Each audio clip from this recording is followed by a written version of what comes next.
So we are in the West Wing now. Haven't been in here yet. Ethan Clark's here.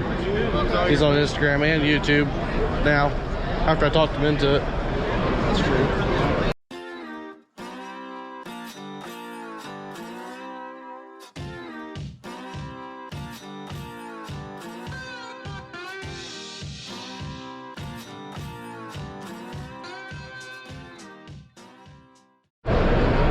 I'm in the first booth. Brian's farming videos, and Brian from How Farms Works are over there having a meet and greet right now. So I'm gonna kind of keep my distance for a little bit. Where did Ross go? I'm coming, guys. So we're gonna go over here and look at this. They got a John Deere sprayer over here with a lift kit on it. It's pretty interesting. We've seen it earlier, so we're gonna check it out. If you look at that thing's taller. Me and Ross decided yesterday it was taller than the Heggie. Heggie sits about 6'3"-ish, 6'4"-ish. Yeah, you can. When I was standing under it, I'd say there's another 2 or 3 inches. Yeah, I'm 6 foot. I'm 5'8". It doesn't help my confidence. Right. I'm not sure what they do here to get this to go bigger. That's your fender. Yeah. That's your fender, bud. Yeah. It's something with this airbag, I do believe. I'd say it's this. Spacers. Just the airbag. I don't know, we'll have to ask them. So basically all they do is they replace these, and replace these, and this. It's a very expensive kit though. I don't like the sounds of it. Do you like the sounds of it, Ethan? Not for what it cost. It's cool, but not for what it cost. I just don't think it'd be worth it in the long run. We have now found the world's fastest tractor. JCB. 153 miles per hour. Peak speed.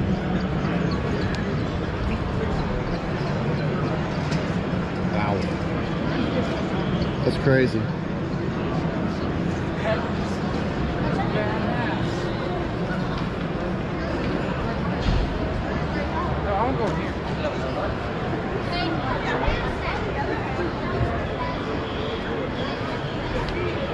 Wonder what it's powered by. I wonder if it's powered by.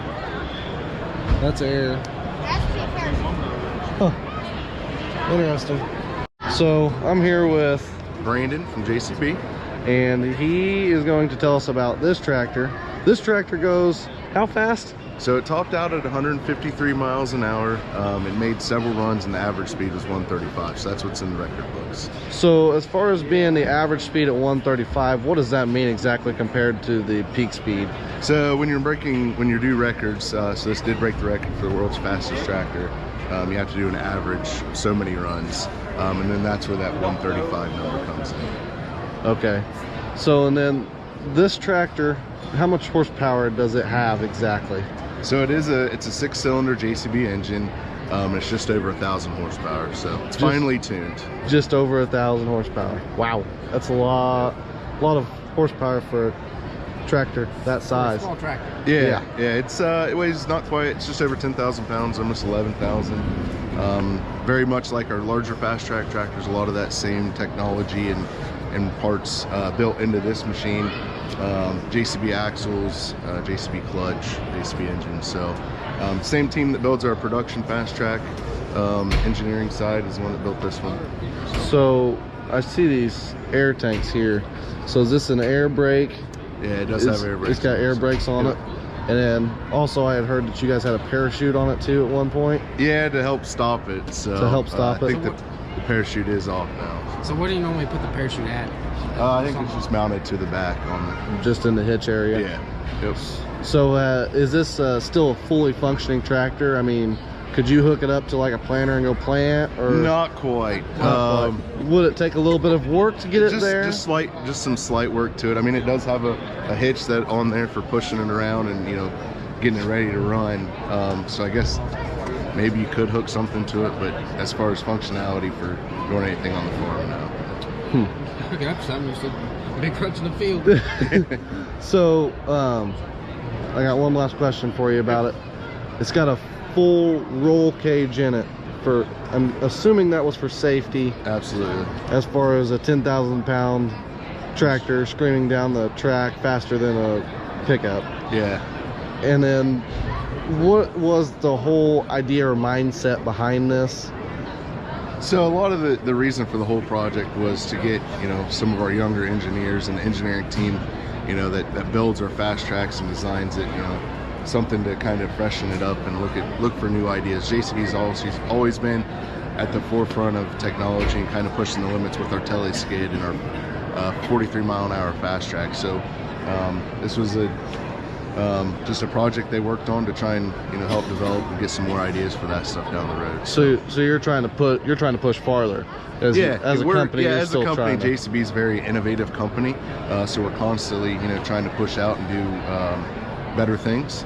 So is there ever going to be a tractor driving this fast down the road, or, you know, for production farming? Probably not. But, you know, if there's a couple things we learned from this machine we can take back to the regular production fast track, then it's a plus. So that was the whole point of it, was to find basically another way to hit the market with a different tractor. Yeah, just to get some new ideas and keep everything fresh. It's down there. All right, well, thank you. I appreciate it. Nice meeting you guys. Nice meeting you. So I'm here with Brock Shoemaker. He's a product specialist. Yes, Fast Track product specialist. We're going to talk about this thing. You see this thing a little bit everywhere. I know they've probably had a lot of questions about it. I'm sure they're probably tired of getting asked questions about them. But the biggest question I have about this one is, if you look at this one in the picture there, you guys are pulling a grain cart with that. Yes, yep. So this is a 335 horse Agco Sisu engine. We marry that with a Fendt CVT transmission. Gives us top speed of 43 mile an hour. We're mounting that engine package inside of our JCB single piece chassis, and then we're fully suspending both front and rear axles to allow us to handle that speed comfortably. So whenever you're running this thing with a grain cart, do you guys not have to worry about a loss of traction or anything like that? No, so what really helps us put the power to the ground, it's a 50-50 weight split tractor. So it'll be similar to your bigger, larger horsepower, you know, four-wheel drive tractors, the equal size tires front and rear. It's the most efficient way to put power to the ground. So basically we've done that, put it in a smaller package, and it really helps put the power to the ground. The front suspension's coil spring and shock absorber. So it'd be similar to like your pickup truck at home. And then the rear is actually hydro pneumatic self-leveling. So as it senses a load, it always tries to push more weight onto those front tires. So as your grain cart gets heavy, pushes down the rear, and then the tractor tries to push more weight onto the front, keeping all four tires on the ground. Okay, so that makes a little bit more sense then. So what horsepower does this range from? You see there's 4 or 5 different ones there? Yes, so the Fast Track range is 5 tractors starting on our small platform. We offer 3 models, 4160, 4190, and 4220. Unfortunately, Europeans are mandating tier 5 emissions.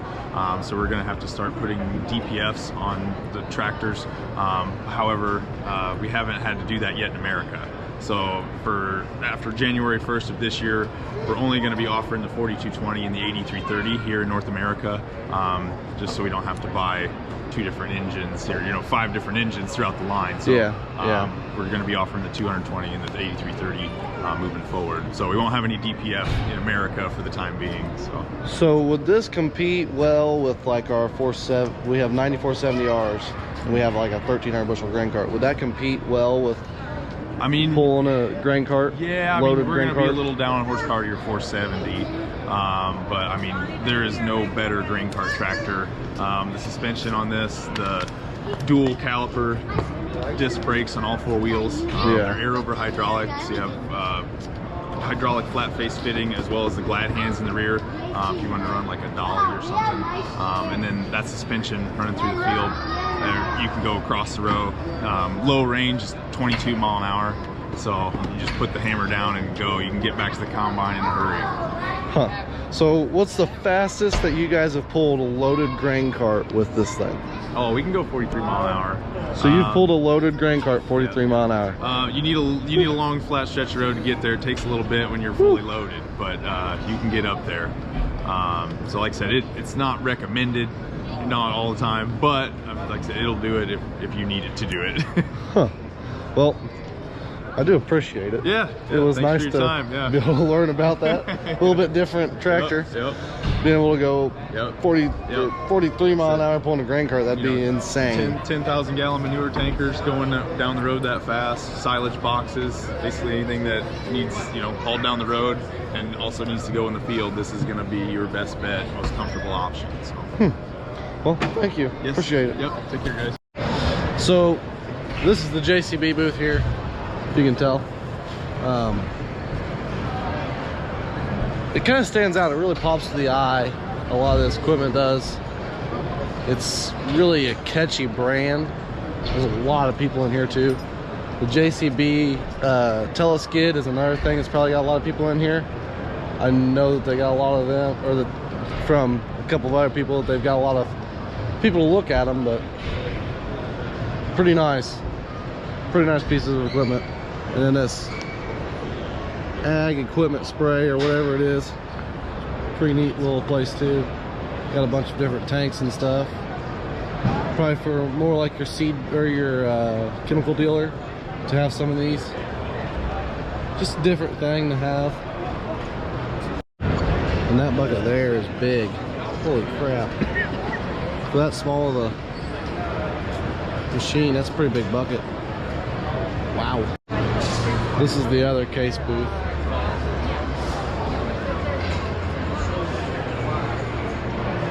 Pretty combine, just not my style. And this is what the show looks like from above top of the combine.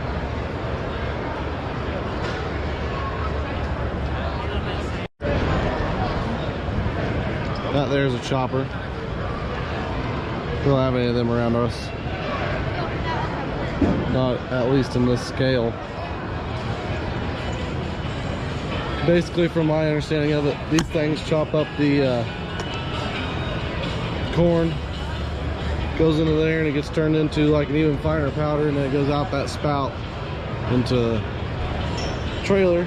Ron will explain that better than me, that's for sure. Pretty neat machine. So now I'm back over here at Hurricane Ditcher. This is John, he's the owner, he's my neighbor, and then this is Doug. He's sales manager. He's gonna tell us a little bit about these. They're a neighbor. They're built right down the road from me. I'm actually gonna go tour their factory sometime.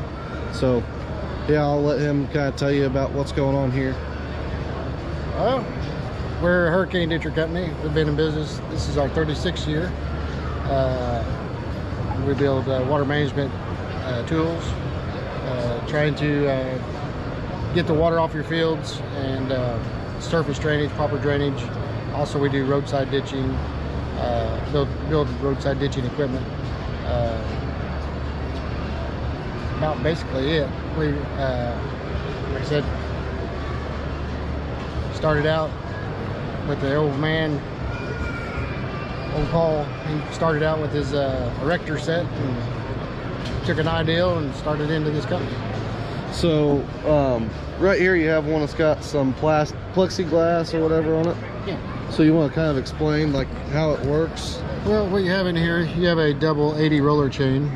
It's in an oil bath normally. We have this for display. You have a chain tensioner.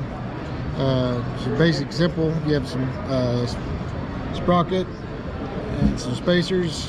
A real simple design. Easy to maintain, easy to work on if you have to. And easy to run too. It's ran off PTO. And everything's ran off PTO.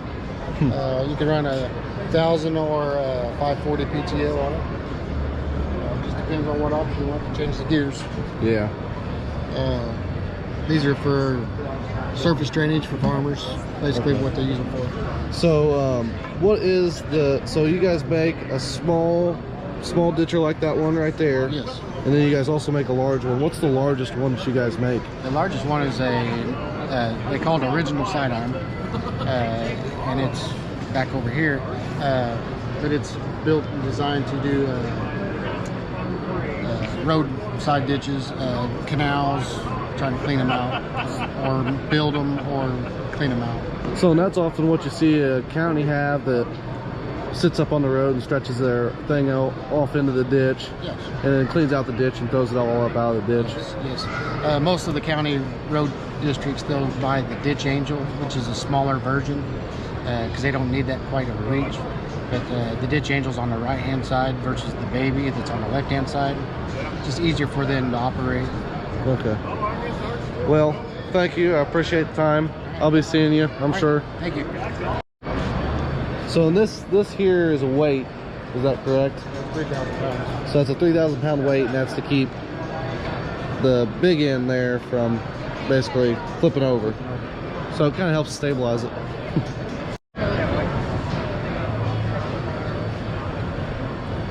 Thing moves a lot of dirt apparently.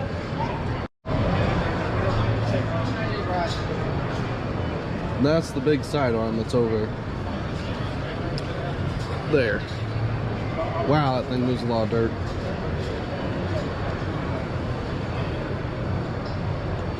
There's another one. Looks like a county or someone using it.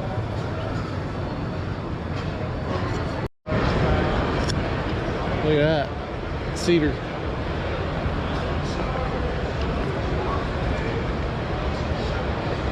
Pretty sure these things go up to like 80 some feet. They're huge. Just to build on the frame alone is insane.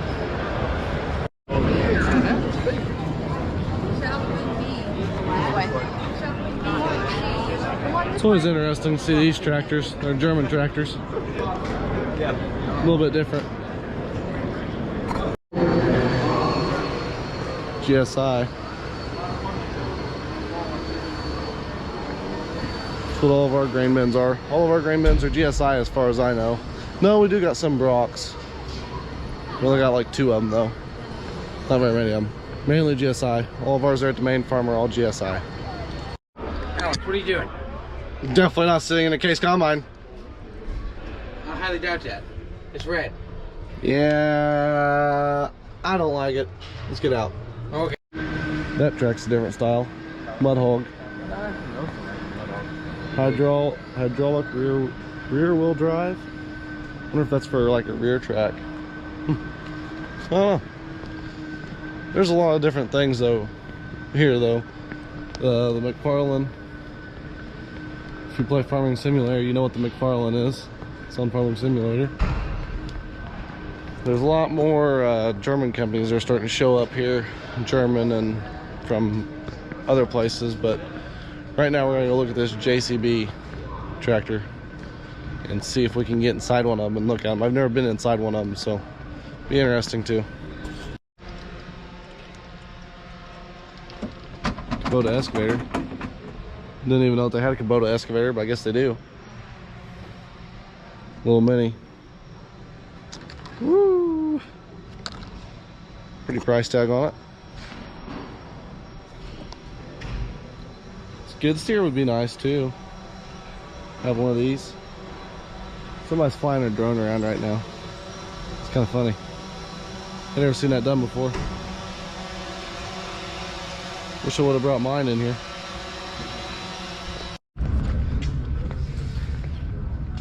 Oh, these are like Camso. high-speed tracks, aren't they? No, they aren't. Actually, yeah, they are. Camso Blast tracks, or I don't know how you say it exactly anymore. These are basically the tracks that go on planters, combines, tractors, all sorts of different stuff. They put them on Case, John Deere, Challenger, Versatile, New Holland. But anything you really want to put them on, really. Yeah, they go on just about everything. Interesting. New Kuhn disc. I think it's Probably more of a high-speed disc, kind of to keep up with everybody else. Actually, that was probably one of the first ones that invented it. Interesting. Bearings.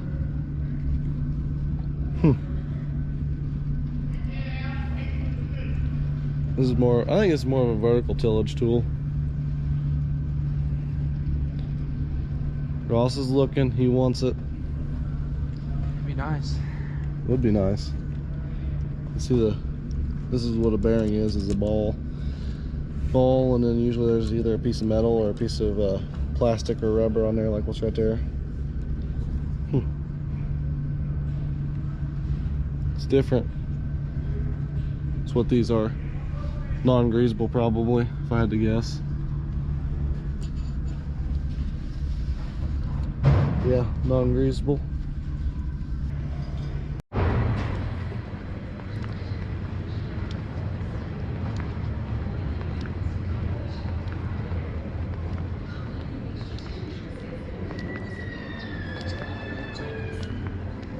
And what if there's a tool intended to do just that?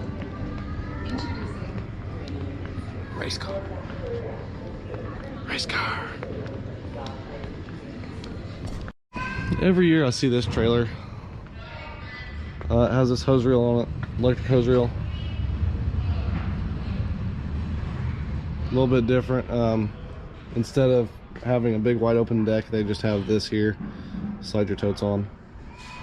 Kind of simple and easy, but it'd be nice to have. It's short. The only issue that we would have with it is the tanks are not big enough on it. Another one I always find interesting, Hardy's, or the Hardy sprayer. We don't have any self-propelled sprayers here for Hardy. I don't think they ever have, but the good thing about sprayers is it doesn't matter what the manufacturer is. You can almost always get every part from somewhere else. So like, let's say that we got this, we could always go ahead and run put deer parts on it, put just normal banjo fittings on it, because that's what most sprayers are, is banjo fittings. So pretty simple and easy. It's the only reason that we've been able to keep the Heggie for so long is because you can get parts for them as far as fittings and stuff go just about anywhere. Yeah, neat little tanks. I'd like to have one of these mainly because of the size of the tank, and you can get like up to 120 foot boom on them, and they're fairly cheap. They're not too terribly expensive. I mean, when you're talking farmers, but here's a, I'm guessing some kind of a manure thing. My best guess is a manure thing. Yeah, pretty interesting. It has that, but you put the tractor there, but don't understand. Okay, this is like the most interesting part. You can always come and see the display of whatever this is. Wow, this would take a lot of work and time and effort. Look at that, they even got a bridge there for like an irrigation.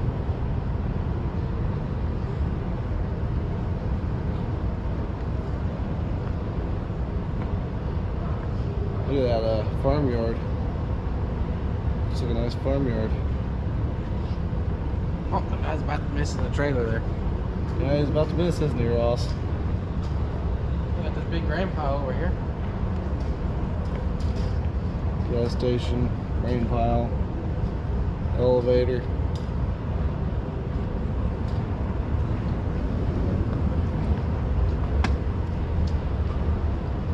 Oh, they become a Heggie. They got two of them. One there, one there. Oh, guess what I don't see? What? A deer sprayer. Oh, I'm sure they got one in there. Where that spreader box is. That works. Combine. Excavating. There's another, looks like another farm. Look, you can even see the level in the gray. The bins. That's neat. It's not right. Like I said, it's always neat to know or to see this because it's always changing. And I mean, this is huge. It's a huge display. It's pretty cool. Well, I guess that concludes day 2. Remember to like and subscribe, leave a comment down below. Got anything interesting you'd like to say, and I guess that